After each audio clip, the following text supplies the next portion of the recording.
Harrison Keller sat in his office, staring at the latest customer complaints piling up on his desk. His heart sank as he read the same recurring issue: poor customer service, employees being rude, and even reports of people being denied service for no clear reason. He had inherited the small grocery chain from his father, who had built it with the belief that everyone deserved fair treatment, no matter their background. But lately, it felt like that value had been lost. The company had 7 locations, and while most ran smoothly, the complaints coming from one particular store in a lower-income neighborhood were alarming. Customers were being ignored, employees were reportedly rude, and there was even an incident where an elderly woman was yelled at for taking too long to count her money. Harrison had tried to get answers from management, but the store manager, Matt, always had an excuse. "We're understaffed, customers exaggerate, these people get upset over nothing." Harrison didn't buy it. He decided to see the truth for himself. The next morning, he dressed in worn-out jeans, scuffed sneakers, and an old hoodie. He added a fake beard and glasses. He looked nothing like the clean-cut CEO that employees would recognize from corporate emails. Nobody at this store had met him personally. He had always dealt with Matt over the phone or through reports. He was just another face to them. Walking into the store, he noticed immediately the atmosphere was cold. Employees barely acknowledged customers, the shelves were half-stocked, and the cashiers looked either bored or irritated. He grabbed a few basic items and got in line. Ahead of him was an elderly woman, her clothes worn and her hands trembling as she counted small bills and coins. She placed a loaf of bread, a carton of milk, and a few canned goods on the counter. The teenage cashier, a boy with earbuds dangling from one ear, barely looked at her. "You're short, lady," he said, clearly annoyed. She hesitated, pulling more coins from her pocket. "I think I have." The boy rolled his eyes. "No, you don't. You're still about 80 cents short." Harrison watched as the woman's face fell. She looked around, embarrassed, as if hoping someone would help. "Can I put something back?" she asked softly. The cashier sighed dramatically. "Look, just come back when you actually have enough, okay? I don't have time for this." He grabbed her items and pushed them aside. "Next." Harrison felt his blood boil. The woman's eyes filled with tears as she slowly turned to leave. Harrison stepped forward. "I'll cover it." The cashier scoffed. "It's not about the money, dude. People like her do this all the time. We're not a charity." Harrison's jaw tightened. "Ring it up." The boy rolled his eyes again but scanned the items. Harrison handed over a $5 bill, making sure the woman got her change. She looked up at him, her eyes filled with gratitude. "Thank you," she whispered. Harrison nodded. "Everyone deserves to eat." She took her groceries and walked out. Harrison turned back to the cashier. "That's how you treat people." The boy shrugged. "If we let one person slide, they all start doing it. You wouldn't get it." Harrison clenched his fist, trying to stay calm. He wanted to see more before revealing who he was. He grabbed his bag and walked toward the aisles, watching how employees worked. He saw some stocking shelves lazily, chatting instead of helping customers. Others avoided eye contact when people asked for assistance. But then, he noticed a young woman her name tag-read Mia. She was helping an elderly man find a specific brand of soup, even walking him to the right aisle instead of just pointing. When a mother struggled to keep her toddler calm, Mia knelt down and handed the child a small sticker from her apron pocket, making him smile. She was one of the few employees actually working with kindness. Harrison knew what he had to do. It was time to expose the truth. Harrison weaved through the aisles, observing the way employees interacted with customers, or rather, how they didn't. Most of them barely acknowledged people unless directly spoken to, and even then, their answers were short, dismissive. The atmosphere felt indifferent, as if the workers saw customers as an inconvenience rather than the reason the store existed. As he moved toward the back, he caught sight of a middle-aged man in a manager's vest leaning against a shelf, scrolling through his phone. A younger employee struggled to lift a heavy box onto a cart nearby, his face red with effort. The manager didn't look up. The younger worker, a lanky kid with dark circles under his eyes, finally gave up and turned toward the man. Harrison stopped to listen. He asked if someone could help move the heavier inventory. The manager sighed, put his phone in his pocket, and walked over, but instead of assisting, he criticized the way the employee had stacked the boxes, telling him he should figure it out before walking away again. Harrison felt his frustration deepen. Leadership at this location was clearly broken. The culture was one of disengagement, and it was affecting everything from customer service to the way the employees treated each other. He moved toward the break room, pushing through the swinging door unnoticed. Inside, a few workers sat at a table, chatting. Mia was among them, eating a small sandwich while listening to the others. The teenage cashier from earlier, the one who had refused to help the elderly woman, was also there, leaning back in his chair with an air of superiority. One of the other employees asked if he'd really turned the woman away. The boy laughed, saying she was always short on money and that he wasn't about to start a trend of letting people slide. Some of the others nodded in agreement, one even saying that it wasn't their job to babysit broke people. Mia shook her head, clearly uncomfortable. She pointed out that the woman only needed a little help, that it wouldn't have hurt anyone to be kind. The cashier scoffed, dismissing her. He said if she cared so much, she could pay for everyone who came up short. Mia didn't argue. Instead, she sighed, pushing her sandwich away as if she'd lost her appetite. Harrison had heard enough. He stepped out of the break room before anyone noticed him and walked straight to the manager's office. The door was slightly ajar, and inside, Matt, the store manager, sat at his desk, sipping a soda while watching something on his computer. Harrison knocked. Matt barely glanced up before waving him off, saying he was busy. Harrison ignored that and stepped inside anyway, lowering his voice so no one outside could hear. He asked Matt if he ever checked on the way his employees treated customers. Matt sighed, finally looking at him. He asked why it mattered. Harrison told him he'd watched an elderly woman be humiliated at the register and employees openly mock struggling customers. He asked if that was normal here. Matt leaned back in his chair, clearly irritated. He said people exaggerated things all the time, that they had to be strict because if they gave in once, people would take advantage. Harrison asked if he really believed that. Matt shrugged, saying it wasn't his job to fix people's financial problems. Harrison felt his patience wearing thin. He asked if Matt ever walked the floor, if he ever checked in on employees, or helped when things got overwhelming. Matt scoffed, saying that wasn't his responsibility. He had supervisors for that. Harrison nodded, as if considering that. Then he asked how long Matt had been in charge of this store. Matt said he'd been there for 5 years. Harrison asked if he thought the store had improved under his leadership. Matt smirked, saying that depended on what Harrison meant by improved. Sales were steady. That was what mattered. Harrison took a deep breath, then told him the truth. He removed his glasses and fake beard, straightening his posture. He told Matt his name. The man's face went pale. For a moment, he just stared, as if trying to process what was happening. Then, he started stammering, saying he hadn't realized who he was talking to. Harrison cut him off.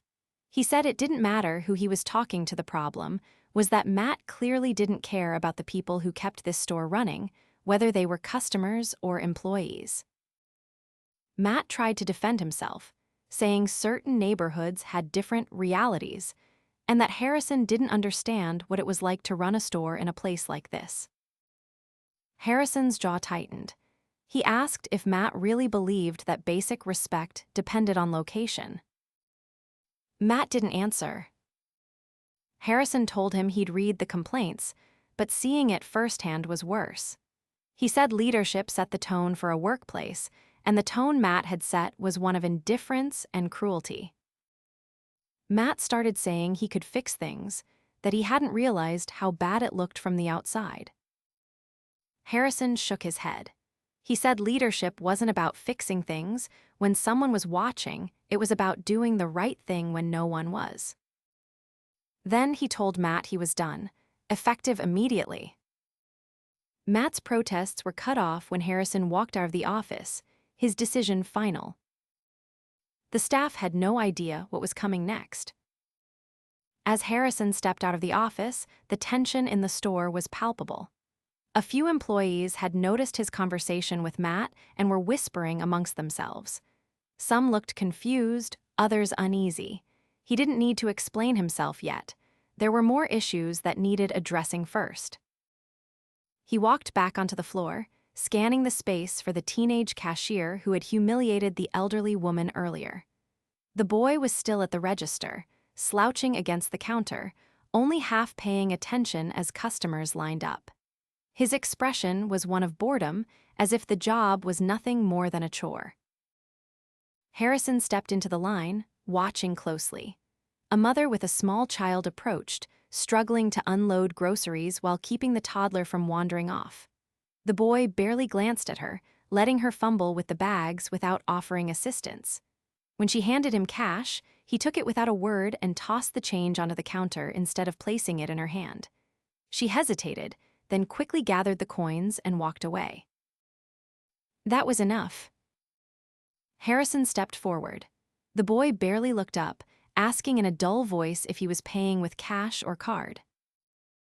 Harrison placed his hands on the counter and spoke in a calm but firm tone, asking if he always treated customers like that. The boy furrowed his brow, finally looking up. He asked what that was supposed to mean. Harrison didn't break eye contact. He asked if the boy thought it was acceptable to toss change at customers, ignore struggling parents, and humiliate elderly women at the register.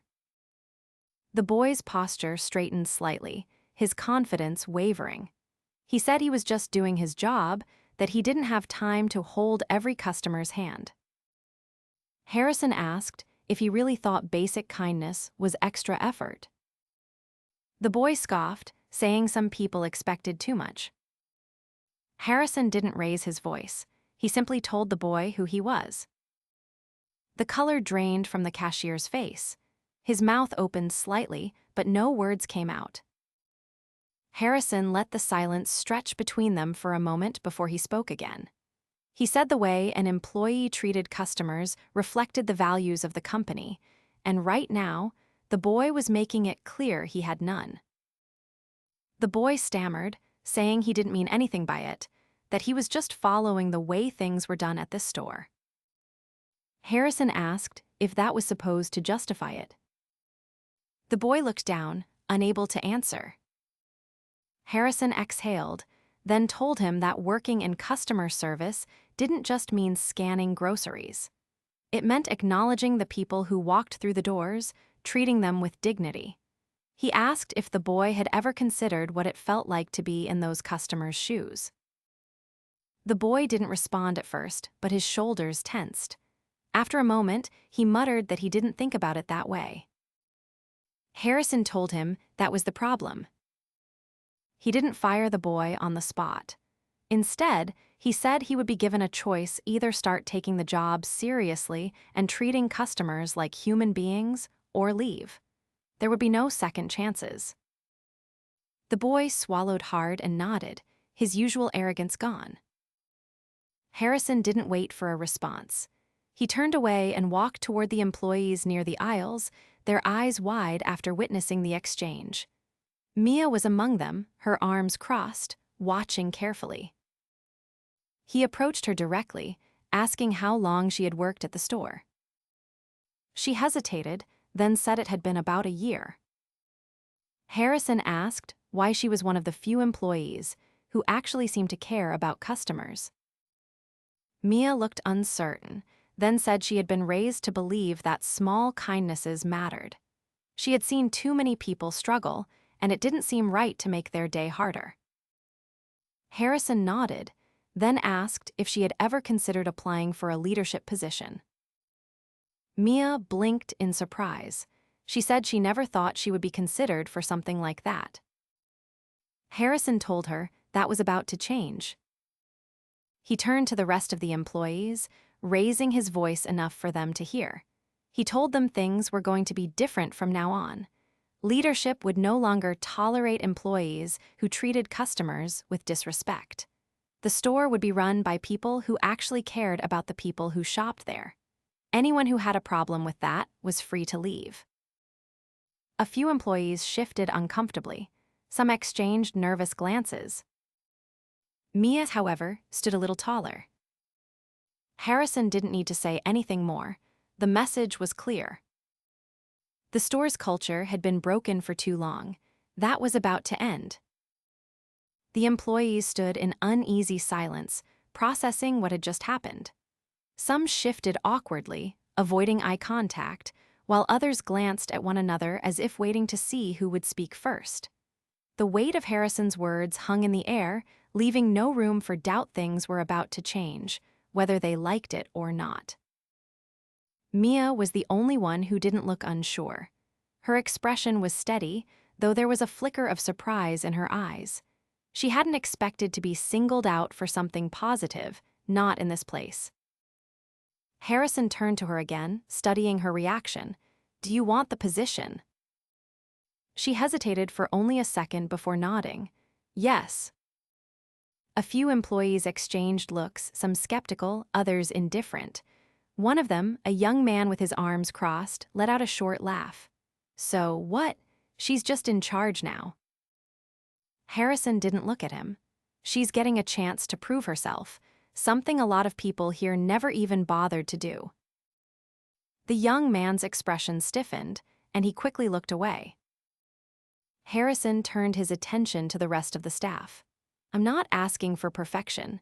I'm asking for the bare minimum respect for the people who shop here. If that's too much, you don't belong in this store." A middle-aged woman near the produce section cleared her throat, speaking hesitantly. "The way things have been, it didn't feel like it mattered how we treated customers. No one ever said anything before." Harrison met her gaze. "That changes now." For a long moment, no one spoke. Some employees looked like they were considering their options, wondering if they wanted to stay under this new leadership. A few, like Mia, seemed ready for the shift. Others weren't so sure. Harrison wasn't going to waste time convincing anyone. The decision was theirs. He turned and walked toward the back office, where Matt was still sitting behind his desk, staring blankly at his computer screen. He looked up when Harrison entered, his expression tight. "You're really doing this?" Matt asked, his voice low. "I already did." Matt exhaled sharply, shaking his head. "You think bringing in a new face is going to fix everything?" Harrison leaned against the doorframe. "No, but removing the problem is a start." Matt's jaw clenched. "You don't know what it's like to run a store like this." "I know what it's like to run a company that's supposed to stand for something." Harrison's tone didn't waver.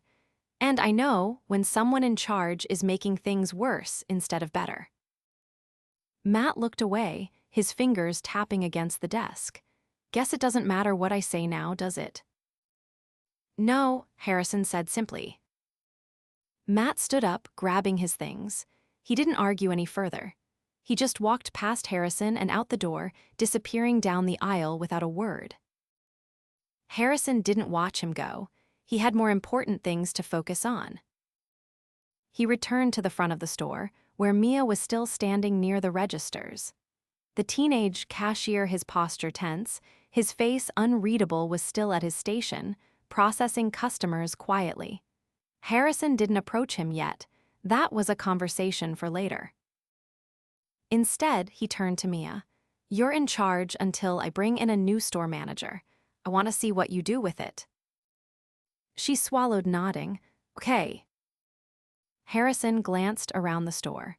First thing that needs to change is how people are treated. That includes employees. If they don't respect customers, it's probably because they haven't been treated well themselves. Mia nodded again, this time with more certainty. "I can do that." "Good." Harrison glanced back at the rest of the employees, who were still watching cautiously. "And if anyone has a problem with that, they're welcome to leave." No one moved. Harrison didn't expect an immediate transformation. Culture didn't change overnight, but the message had been sent, and the foundation for something better was in place. This store had been broken for a long time. Now, it had a chance to be different. Harrison stood near the front of the store as the employees slowly resumed their tasks. The atmosphere was different now, not yet better, but certainly altered. Some workers moved cautiously, as if unsure how to proceed under this sudden shift in leadership. Others, like Mia, carried themselves with quiet determination. He wasn't expecting a complete turnaround overnight. Culture didn't change instantly, but the foundation had been laid, and now it was time to see who would step up. As he moved toward the aisles, he noticed an older employee, a stock clerk with graying hair, quickly straightening shelves. He worked with efficiency, stacking canned goods with practiced ease. Harrison stopped beside him, watching for a moment before speaking. "How long have you been here?" The man didn't look up right away. "Almost 8 years." "That's a long time." The clerk gave a small nod, still focused on the cans. "Used to be a good place to work." Harrison caught the past tense. "What changed?" The man hesitated, then glanced at him. "Management stopped caring. So did the workers. When no one expects more from you, you stop expecting more from yourself." It was a blunt, honest assessment. "Why'd you stay?" Harrison asked. The man exhaled, placing the last can in its spot. "Needed the job, and I figured, maybe things would turn around." He turned to face Harrison fully. "I don't know if that's happening now, but it's the first time in years someone's even asked."